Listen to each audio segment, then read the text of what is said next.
All right, welcome back everyone to the Southern Utah Hockey Report. I'm Gabe Goche. We have Tommy Rupp again joining us. Today's a special episode. We have episode 8B, as I mentioned before, but this one is a interview with Chad O'Neill. Chad O'Neill started working at the age of 15 at the U.S. Ice Sports Complex in Fairview Heights, Illinois.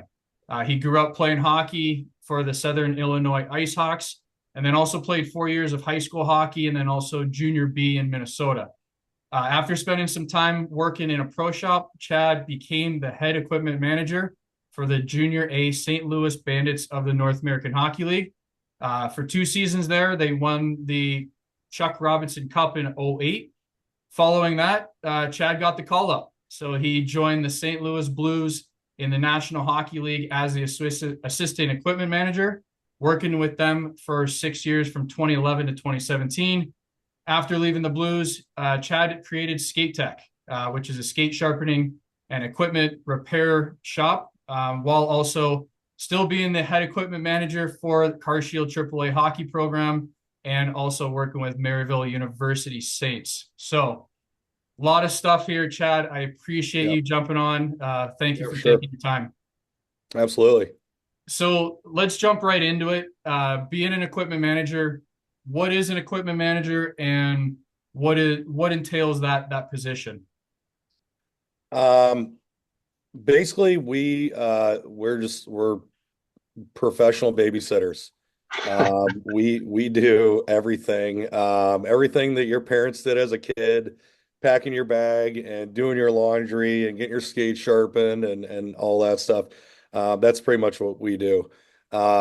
So Uh, Literally everything from ordering all the product, stocking the room with everything they need, tape, laces, Gatorades, all that, all their laundry. We do a lot of laundry, all the sewing, skate sharpening, any repair stuff the guys would need. We handle all that stuff. So, That's awesome, man. So like you said, being a parent, managing everything. I do want to ask one thing though, because it gets into the skate sharpening, right? Every kid, mhm. every player says, "Oh, I want my skate sharpened this way. I want Yeah. that." So just talk about what's the difference of a skate sharpening with the radius and the profile and what is a traditional cut. So, the radius of hollow is what it's really called. That's your traditional U-shaped sharpening. So, when we grind the blade, we're actually going to put a U shape into your blade. And the depth of that hollow is based off of a circle. And this goes the same with the profile of the blade, which is the shape of the blade from front to back. So, if you look at a circle, say so a nine, we'll start with the profile. So a 9 foot circle, it goes like 9, 10, 11, 12, 13, and so on. The higher the number, the longer it's going to take you to go around that circle. So if you picture yourself standing around, say, a cone, and you go around that cone, it's going to take you a half a second to go around that cone. Now, if you go and step outside the face-off circle, you go all the way around that face-off circle, it took you longer to get around that circle. So that cone represents that, say, 9 foot radius, that 10, say, a 13 foot. So the bigger the number, the flatter your radius. Um, so the shorter the number, shorter the radius, you're going to gain more agility, more acceleration. The flatter you go, you get more stability and speed. So you're always kind of trying to find a healthy contrast between the two or a happy middle ground. And now there's other profiles such as the Polarises and SCS and combos and stuff like that, where we can do up to four different radii on your blade from front to back to really hit all these basic points: your acceleration, your agility, your speed, and your stability. So that's reshaping the blade from front to back. The radius of hollow, or your hollow you get in your cut, as some people call it, say your half inch, 5/8, 3/4, things like that. Kind of works the same way. The higher the number you go, the flatter you're getting. So a 3/8 is really like the sharpest you typically see. That's for like little kids, around like say 50 pounds. And then from there you get up to your half inches. And then really, we personally try to push everybody. If you're 80 pounds, 80 to 125 pounds for sure, really should be in a 5/8 or flatter. So as you grow in height and weight, your skating gets better, you get stronger on your skates. Um, if you skate on really deep of a hollow, like say a half inch, so a guy my size at 6'1", 235, if I were to skate on a half inch, I'm gonna be doing a lot more work. I'm naturally sinking into the ice for my body weight. Um, so you're putting a lot of stress on your knees, your hips, your groin, your joints, your lower back, things like that. So you're really increasing your fatigue by skating on something deep. So we would gradually go to something flatter. So like for me personally, I skate on a 1 inch, which is pretty flat. But I have enough weight that I'm cutting in the ice enough as it is, so I don't need a super deep hollow to gain grip. I need the glide aspect. So cuts back on that leg fatigue, gets me a little more speed. The game's getting so insanely fast. And you see guys in the NHL like Claude Giroux skated on 1.75 inches, I believe. Really, really flat. Um, so it's kind of now with the technology, with the profiling, being able to reshape the blade and increase your blade contact. It's really allowed guys to go much, much flatter than what they traditionally have in years past. That's insane. I had no idea it even went that in depth. I've always been a 3/8 guy myself my Yeah. whole entire life. Like I still haven't Yep. changed that to this day, you Change. know. Yeah, I So have like maybe 2 3/8 people in my entire shop, and I have hundreds, maybe thousands of customers. So we don't do a lot of 3/8s. that's crazy to me. Yeah. Well, I don't know. I guess I was finally special after all, so that makes me good. No, no, just kidding. But Yeah. I was just curious. I mean, obviously, with all of your knowledge and equipment and the different things that you've had to do over the years, kind of what's the quirkiest request or kind of the weirdest thing that you had to do? I'm sure you've got plenty of those stories where, I Yeah. mean, a lot of players have, traditional, prep to their game, or, they're superstitious about one thing Yeah. or another. Kind of what was something that was really unique and stood out to you? Um, I had a lot of them. Um, uh, just off. I mean, I remember like Vladimir Tarasenko. Um, just off the top of my head, I was kind of his guy for cutting his sticks and putting his gloves on and off the dryer in between periods. Really any little thing he needed. I was kind of his go-to guy for a lot of stuff. One of the things that he always did was, well, he had to have his sticks cut. I mean, exact, line them up on the wall. I mean, they're bang on. You could have 40 of them in a row. They're all exactly the same. And he'd get like 36 sticks at a time, and he'd go through and he'd feel each one. He'd have a good, a bad, and a crap pile, or a good, a maybe, and a crap pile. And he would pick which one. And out of those, he'd maybe pick like six that were good. Wow. So he had a lot of quirky stuff with his sticks. He went through a lot of sticks, and then, but the one with him was his gloves. He would give you his gloves at the end of the period, put them on the glove dryer, and he had this like routine right before we'd go out. He would put all of his stuff back on, and he had these like cards, like religious symbols or whatever, that he would pray to real quick before he went back out. So he would turn, he would pray, and while he was doing that, I had to come up behind him with those gloves and have them facing, so like fingers facing me, so like he could put his hand straight in, right? And I would just stand there with him side by side, and then he would look up, he'd grab his helmet, put his helmet on, and he'd turn around like this, and he would go like real fast and put his hands in like really fast. And I honest to God to this day have no idea how it started or when it started, but we did that as long as I could remember. It's It's actually like like how I Major broke. League, Joe Boo and Major League. Yeah, yeah. I mean, I actually got a broken nose from doing this. The one year, Yori Laterra sat next to him in a stall, and he actually was having some like shoulder issues that year, and so he was running late. He was in the medical room, and he ran back out. We were in the playoffs, and he's like, Chadsky put on floor. So I put him on the floor, and when I went to stand up, Yori Laterra, who's a big guy, was putting his jersey on and went to pull it over his head and came down like this as I was standing up, elbowed me square in the nose, just laid my nose right on the side of my face. Oh, Uh, Horrible. All the days of playing and everything I'd never had any kind of broken nose or anything. I got it from an elbow in a locker, putting gloves on a floor. So yeah, he was one. He had a lot of stuff like that. Alex Steen was a guy that same thing, like liked his sticks all cut a specific way. He'd have these wood end plugs, the old Easton real squared wood end plug. He Yep. still have those made. He actually had we ran out at one point. And so I every time a visiting team came in, I went to him, hey, do you guys got these end plugs? And you'd find some here or there. And eventually we just kind of ran out. So we'd recycle them from stick to stick.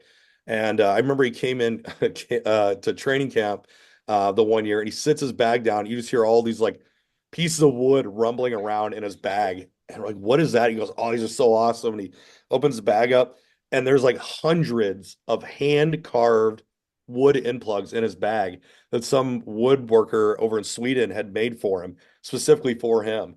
And they were pretty impressive. And then the guy like went one step further and got like a CNC machine or whatever it was, and actually milled these to the exact diameter he wanted and put his name on them. And it was really cool.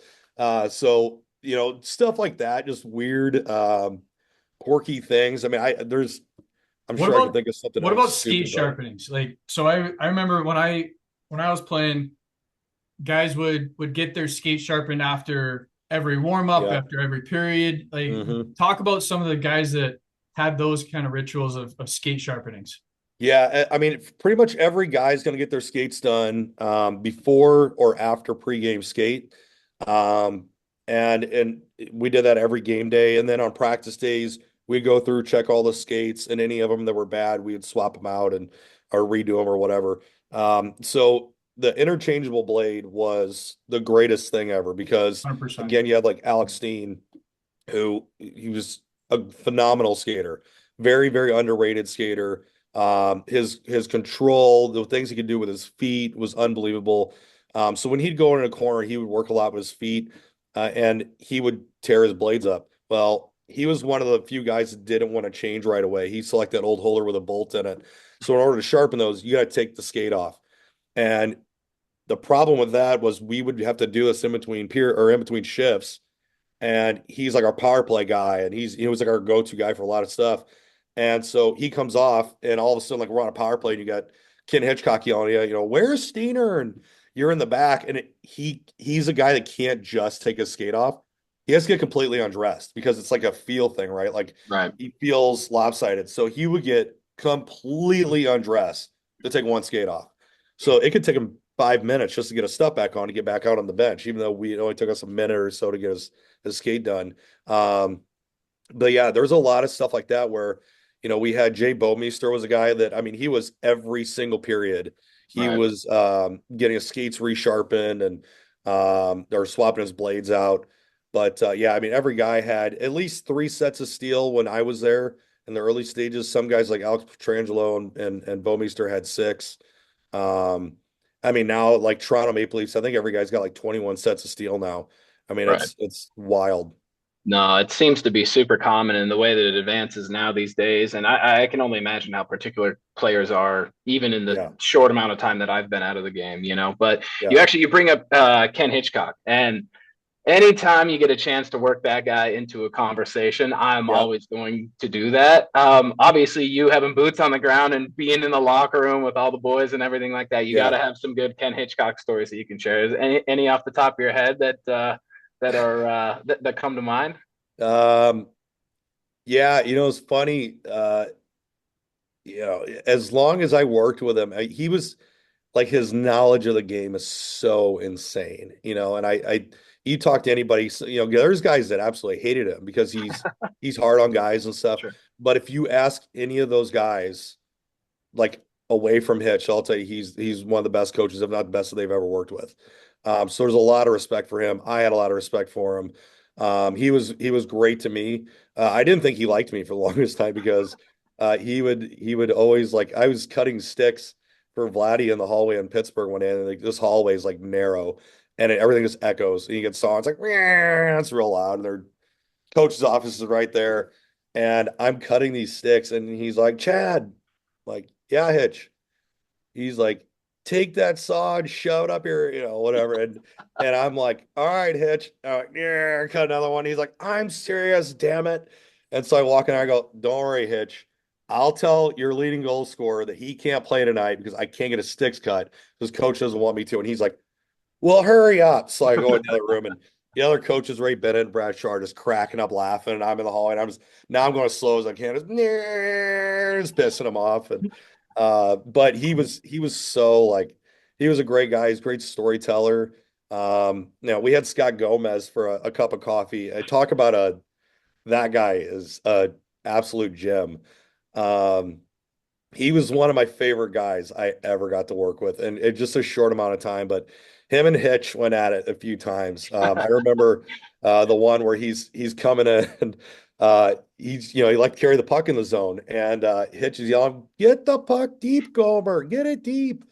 And he comes to the bench. He's like, "Get the puck deep." Gomer's yelling at him. He's like, "Okay, whatever." So the next shift, I think we were playing like Detroit or something. I can't remember who it was, but he comes in, he goes to chip it in, and the D man just makes an unreal play and just bats it right out of the air. And he's just like, "Oh my God, right, he's going to change," turns it over, and he turns and looks at Hitch, and he's like, "Don't say anything. I know you want to say something. Don't say anything." He's like, "I didn't say anything." And he's like, "I know you want to say something. I know what I did wrong. You don't need to say anything. I know what I did." And he's like, "I didn't say anything, Gomer." So he goes out next shift, same thing. "Get the puck deep, Gomer." Just yelling at him. He comes to the bench and he's like, "Hitch, why would I dump the puck? I already got the puck. Why would I dump it just to go get it again? I already got the puck. Why am I dumping it just to go get it again?" And Kirk Muller was coaching with us, and he comes off over by me, over by the sticks, and he puts the scorecard or the whatever roster thing up to his face. He's cracking up laughing. He goes, "I mean, he's got a point, and God, it was just hilarious. Like, listen, these guys go at it with him. Alex Steen went at it with him a couple times over God knows what. And I remember Steener just looking at him. He's like, "Hey, Hitch, here's my stick. You want to do it?" "Yeah, that's what I thought." "Shut up," and but at the end of the day, those guys they respected each other. Sure, And, sure. but it's every once in a while, guys will go back with him. And, there's the famous Ryan Reeves story that, um, he kind of went back at Hitch one time, and if I remember, I think he told me he was going to punch him in the mouth or something. He didn't stop yelling at him, and then he like felt bad about it. And the other coach was like, "You probably shouldn't tell, I think it was Mike Yo or something." He's like, "You probably shouldn't tell your coach you're going to punch him in the mouth." So he went the next day to apologize. He's like, "I don't even know what you're talking about, Gomer." He just because he loved that stuff. He loved the back and forth, and Hitch liked that stuff. So That's unreal. Yeah, yeah, and I love it. I love the great stories, man. and with that too, but just as you mentioned with Hitchcock, just his knowledge of the game. Yeah. For you, your knowledge of the game off the ice is tremendous, and it led into you starting Skate Tech. So Yeah. tell us how you started Skate Tech, and what is the business, and then how do you help kids and players in the game? Yeah. So when I was years before, I had always started, I'd worked hockey retail, and I'm an equipment nerd at the end of the day. Obviously, like everybody else, I wanted to play. Um, I've had 15 confirmed concussions. I don't know how many non-confirmed I've had.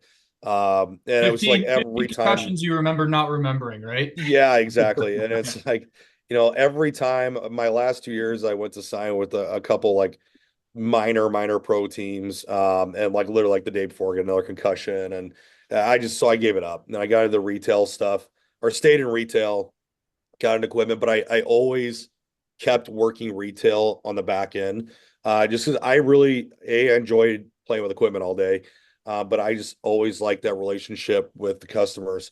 And that was something that in the off season, we weren't going super deep every year in the playoffs. We're losing the first, second round, and you have all this time on your hands until camp starts. So I would go back and work at our old retail store here in town, and it kept me busy, because otherwise I'm sitting at home bored out of my mind. I'm just spending money on God knows what. And so when the season ended in 2017. Actually, it was about a month after the Winter Classic. I had already kind of started trying to plan what I was going to do in the summer, and this idea came to me to do the Skate Tech thing, um, because there's no service shops. Right. The difference between us and a pro shop is your pro shop's like where you're going to go to any place where it's got equipment and all this kind of stuff. Whereas service shop, we are literally your own equipment manager. Everything I did for blues players, the customizing the equipment, the blade profiling, you're ordering your jerseys and all that kind of stuff. That's kind of what we do. And so I saw there wasn't a shop like this around, and I was the only guy doing repair stuff. And so I just kind of drew this up, and I was doing it out of my basement for like a year.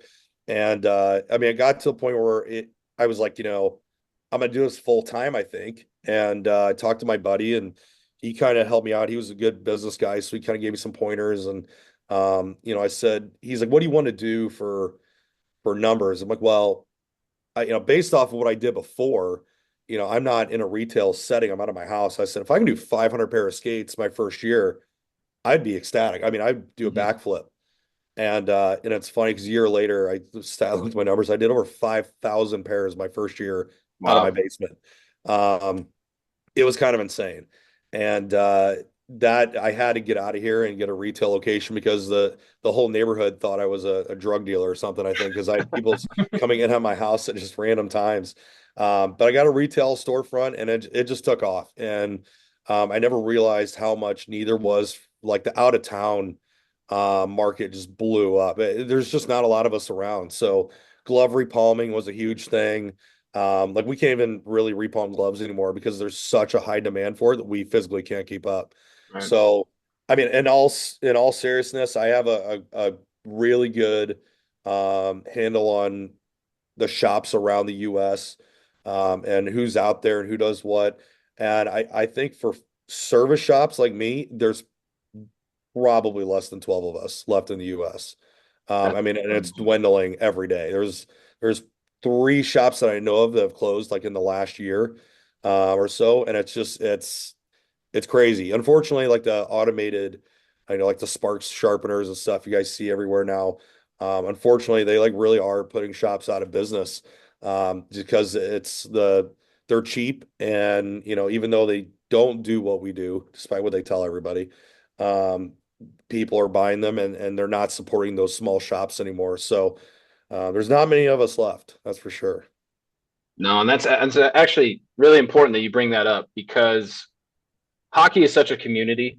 Yeah, Without everyone's contributions in some way, yeah, shape, or form, really nothing takes flight, And that is the yeah. one thing, like I played my junior A hockey in Cincinnati, so we had to Mhm. play in St. Louis quite a bit. And the Yeah. one thing that I noticed about the energy of that town was it was such a community based place. Nothing was Yeah. flashy, but Hmm. everything was very well taken care of. Even the way Yeah. that they talked to people, it was a lot more respect behind it. And it was Yeah. always something that really I was always taken aback by it because you just don't get that in a lot of places anymore. And Yeah.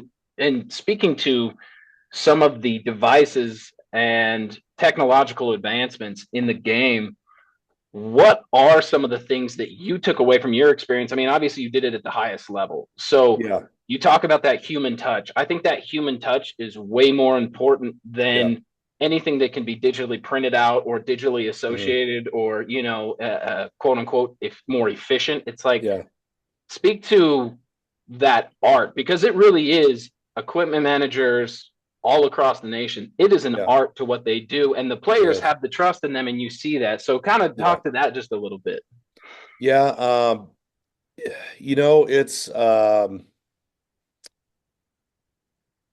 It's it's again, it is a dying art. There's so much stuff that, like, when I came in, I already knew a lot about the equipment world. I'm a huge stick nerd. I knew how to sew a little bit, but I really had to perfect my sewing. Sharpening, I didn't really change much. I dove way more into the profiling and stuff after that. But I mean, there's so much stuff that we are physically doing with our bare hands, and that is like getting less and less. I mean, even with the sharpening now, there's some. I mean, almost every company has an automated machine now that had a manual one, and fortunately and unfortunately, they are getting so accurate that like they're better than a human. But at the end of the day, a human still has to know what they're doing to run one. And that's where you see again the at-home sharpeners and stuff like that. Is that I mean, you can argue with me till you're blue in the face. If you don't have prior knowledge of sharpening and actually have been trained, you can't use one correctly. It's not possible. Because you have to understand the type of steel you're working with and how to hone it correctly, and you have to know the machine and everything else. So um, yeah, it's unfortunately it's a kind of a lost art, and there's so many guys now, and I feel like the equipment world has really changed from like the equipment management standpoint. Um, I feel like it's gotten a little more cutthroat the last, I'd say, like really 5 to 10 years, where everybody's looking to hire someone cheaper. And I'm a pretty like upfront, honest guy, and I really don't care. But uh, I'll just be totally honest. Like this is gonna piss a lot of people off, but there are guys in the NHL right now. There's guys in all levels of pro hockey who should not be equipment managers. That it's the fake it till you make it thing.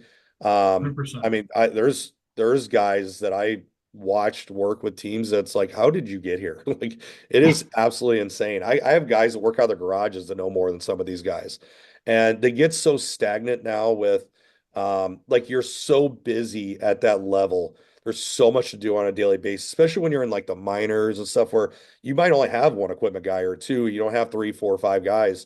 It's a lot, and there's not many guys like myself that I like learning, mostly about hockey stuff, obviously, but whether it's listening to a podcast or talking to another industry professional or something, I'm just constantly trying to evolve in my profession and keep up with the technology. If there's something new that's coming out, I have to know about it.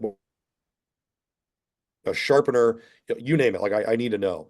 And that's where the difference is between me and some of these other guys, um, is that they don't really look into this stuff anymore. And I mean, I'm not gonna throw anybody under the bus, but there's like a couple NHL guys right now that um, they like flat out tell their guys they have no idea like about the profiling stuff, and they really don't want to mess with it because they're not educated enough on it, and they feel like it's a lot of work, and it's really not. It's really fairly simple.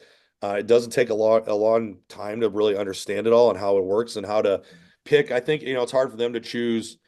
Guys come to you, hey, how do I pick what profile I want?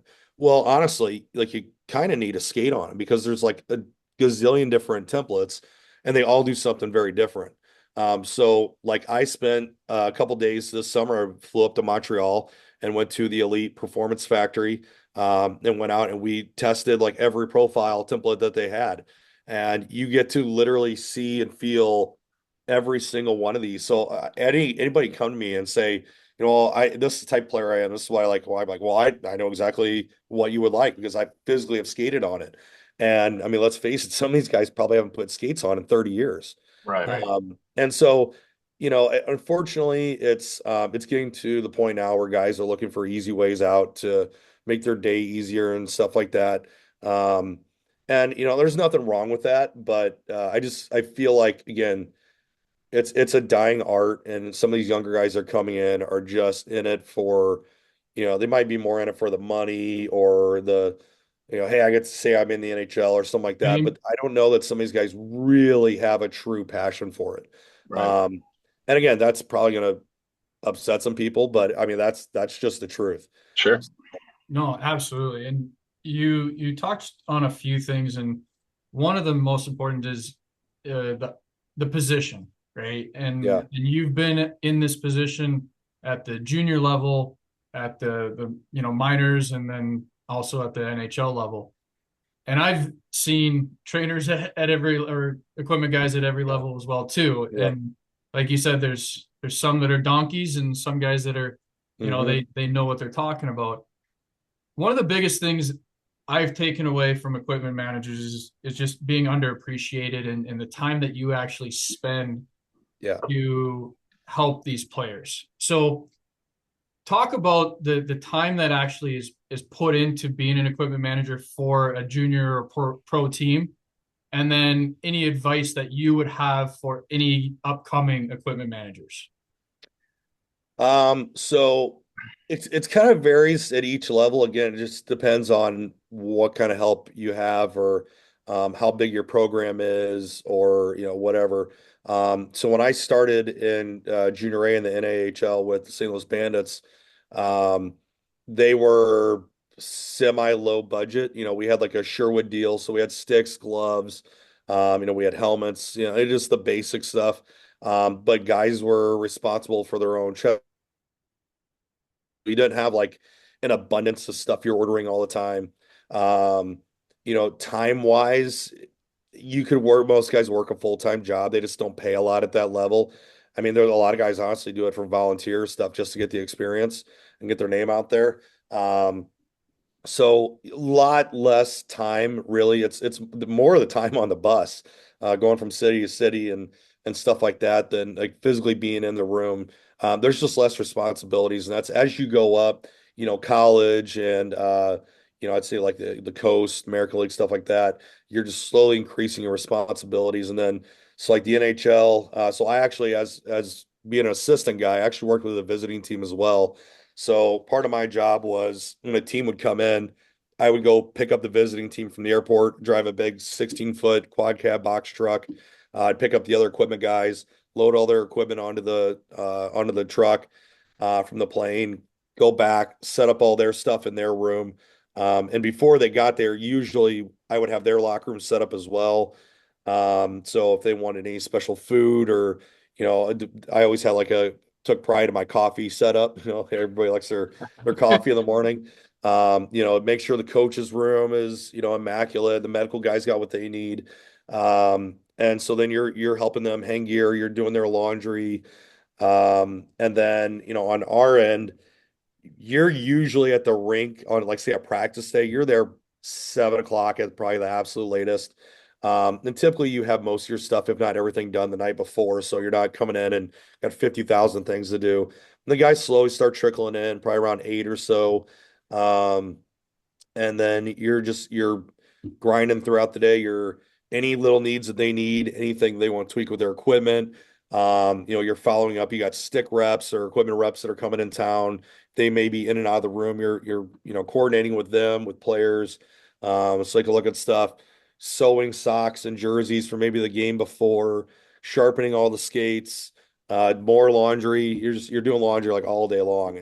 So Mhm. and then you usually have like an hour, 2 hour window where you can grab lunch, take a nap, or catch up on any little stuff you had. And then you're right back at it. Guys are trickling in at like 4 o'clock ish. Um, and then the coaches are there too. So if they need something, you're waiting on them hand and foot. And then just you're constantly waiting on them for what they want. You just Any there's always demands. something going on. You got 25 guys or whatever it is in a room, and everybody usually needs something. So you're moving constantly, and whether it's with the visiting team or with your own guys, the coaches, or someone from the front office needs something, or the GM needs something. It's just there's constantly something going on, and that's why I liked it, is because I say it's a lot like police work. My dad was a police officer for like 15 years. And it's every day's different, right? So you come in and it's not just your normal desk job or okay, I'm gonna come in and do this report today and see you later. And it's you could walk in one day and you're just sharpening skates and hanging out watching practice, and then the next day you come in and a guy takes a puck to the face and you gotta go change put a fish bowl on his cage or make Right. some crazy contraption on his helmet, and or breaks a finger and you got to rip the glove apart and stitch two fingers together so you put a cast in there. I mean, it's just the crazy random stuff that unfortunately I try to get our media people to do more like behind the scenes stuff. And our front office back then wasn't like in love with doing a lot of that stuff. Right. They were always grumpy about us doing that, but I still love doing it. I mean, I watch guys that I work with, if they're on a show, I love watching that stuff to this day. And it's just because everybody has their own ways of doing stuff. But I feel like there needs to be more behind the scenes things with equipment guys because there's a lot of time into it. My last year with the Blues, I went from December 26th, which is the first day back from your mandatory 3 days off for Christmas. I went from the 6th to March 9th without a single day off. And I didn't have one day with more than 4 hours of sleep in any of those days. We had their winter classic going on. We had concerts in and out nonstop. So you can't move a team into the locker room because the concert was set up the night before. And so you have to wait for them to get out, because Snoop Dogg was there, and he's got crap all over the room, and you got to clean that Right. out. And it's every day. I mean, it's just you're 24 hours a day, 7 days a week, and just it's just a fun job. It just keeps you on your toes. No, absolutely. And actually, my host dad in Cincinnati, he was actually our equipment manager. So shout out Ellery if you're Yeah, listening, because even at the low level that I was at as far as junior hockey goes, I played in the Central States yeah, League. So, I don't know, tier three junior A, whatever people want to call it, it yeah, certainly wasn't top tier by any means, but just the time that took for all of us individually. yeah, I remember him bringing home towels that with rivet guns and irons out in the living room, and yeah, this was during 2008 where like the financial crash happened and everything yeah, like that. So like everyone was hard up, and I think he even picked up time at the rink just to, yeah, make ends meet. So not only is he taking care of us, but he's also taking care of the other people there. And it was at a time where not many people had a dime in their pocket, and yeah, so I'm forever grateful, and I'm glad you bring those up, and yeah, obviously away from your business side of life, you've made a lot of cool relationships along the way with a lot of high level hockey players. And I was doing a little digging on your social media today, obviously just because I wanted to figure out who you were a little bit, yeah, as a person, and it looks like you've got a pretty good relationship with the Utah Hockey Club's captain Clayton Keller. yeah. Just a little bit curious, where does that kind of all connect with things and everything like that? I know hockey is a very tight knit sport, so it's Yeah. you're always finding these connections along the way. But when I saw that, I was like, I'm definitely gonna have to ask him about Yeah. that. How does that all come about? He's my cousin. Okay. So he Awesome. started playing at like 4 years old, at the rink that I was working and playing at. And I gave him one of his first lessons as a kid. His dad had asked me, he's like, "Hey, can I like pay you to work with him or do something?" I'm like, I guess so. He's so little, and I'm like, I don't know what to. I don't know what to work with him on. I was working with some high school kids and stuff at the time. I was playing myself. Um, and so I'm like, well, let's go out to a stick and puck, and we'll work on some stuff. And he just had like, first off, I told people all the time like how blown away I was with his skating stride. He had an NHL stride the minute he got on the ice. To this day, I've never ever seen anything like it. I've been around so many players in my lifetime, and I've never seen anything like it.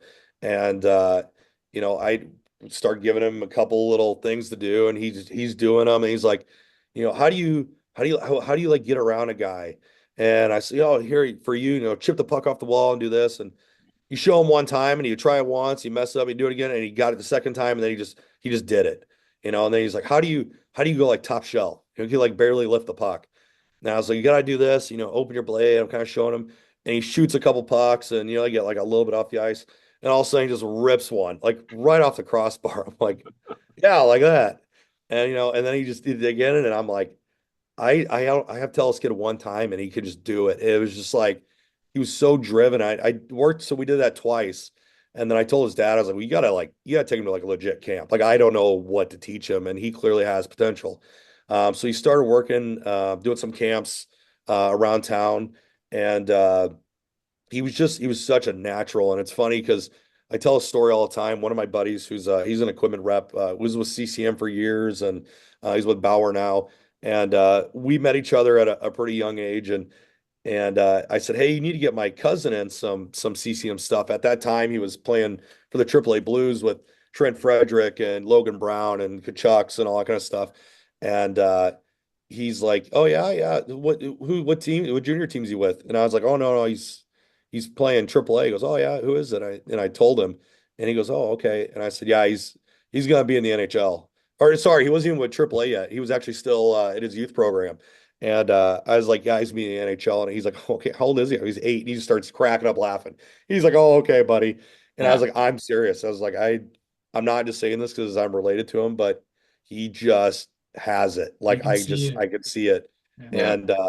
And it was so funny because he got drafted. We went to the draft in Buffalo and everything. And then the week after, I went and met up with him in Chicago, and we sat down to have lunch. And he looks at me and starts laughing. I said, "What's so funny?" He goes, "You remember that time you told me your 8-year-old cousin was going to be in the NHL?" He goes, "He just got drafted seventh overall." And we just cracked up. And I said, "Hey, I mean, maybe I should be a scout. I don't know. Seriously. Maybe I got an eye for talent." But yeah, I've always followed him and his career. His grandpa, Uncle Bill, we got to be really tight. I mean, we talked multiple times a week. Just it was always something about Clayton, and he was a Blues fan too. So he'd call and ask me about the team. I would call him on my way home or my lunch break or something. And we travel when he was playing for Shattuck. We go up and when he's in Chicago, we'll go up there and watch him play up there every once in a while. And just him and his brother Jake, just always try to stay close to them. And then he got drafted. Well, obviously went to the draft, playing college, and then it was really cool because his first game he got called up to was against St. Louis, in St. Louis. That's So awesome. his Wow. yeah, just super like luck of the draw. Just I mean, how often does that happen to a guy? Right. It's so random. And his dad picked him up and brought him down. He brought him down the ramp, and we still kind of laugh now. It's like dad's dropping you off at the rink again, and to go down and grab his bag and bring it down to the room for him, and got everything was set up for him and stuff already. So yeah, I was kind of being the super fan a relative a little bit. I don't super fan over any of these guys because I'm like all their age, and Sure. other than like Ovechkin maybe guys like that, but I'm more the old school guys. But it was just such a cool experience. So got to watch him play his first game, and then we had a back to back. So then we went to Arizona, played him again. So got to watch his first two games. So that was really special to me, and I just it was an awesome moment for I think everybody in the family. So Absolutely. That's I rad. love it. I love it. This is so cool, man. And I know we can talk like this absolutely yeah, forever. So I want to wrap it up here because I don't want to take too much of your time. But no, you're good. you've talked about, and I'm going to go to the skate tech and players that had a certain profile, had a certain radius, and now the new technologies you can have X amount of blades and just convert them Yeah. over. So this is a two-part question for you.